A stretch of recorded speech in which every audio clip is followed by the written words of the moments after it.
أفاد تقرير صحفي بأن ريال مدريد يخطط لتقديم عرض لفريق باريس سان جيرمان الفرنسي مقابل التخلي عن مهاجمه كيليان مبابي خلال الساعات الأخيرة من فترة الانتقالات الصيفية الحالية، وينتهي عقد كيليان مبابي 24 عاما مع باريس سان جيرمان مع نهاية صيف عام 2024.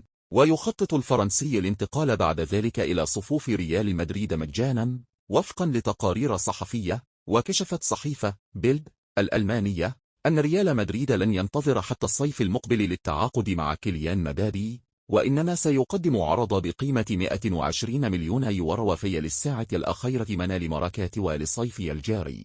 وأوضحت الصحيفة أن النادي الإسباني قد يقدم عرضه على الأرجح أحد يومي 29 و30 غشة الجاري. وأشارت بيلد إلى أن ريال مدريد يعمل على هذه الخطة منذ عدة أسابيع، لكنه يخطط في سرية تامة، حيث لم يظهر فلورنتينو بيريز رئيس النادي رغبتها حتى الآن في حسم الصفقة هذا الصيف لا ضغط على باريس سان جيرمان، بينما يحاول نادي باريس سان جيرمان تجديد عقد مبابي الذي أكد نيته البقاء في حديقة الأمراء حتى نهاية الموسم الجار.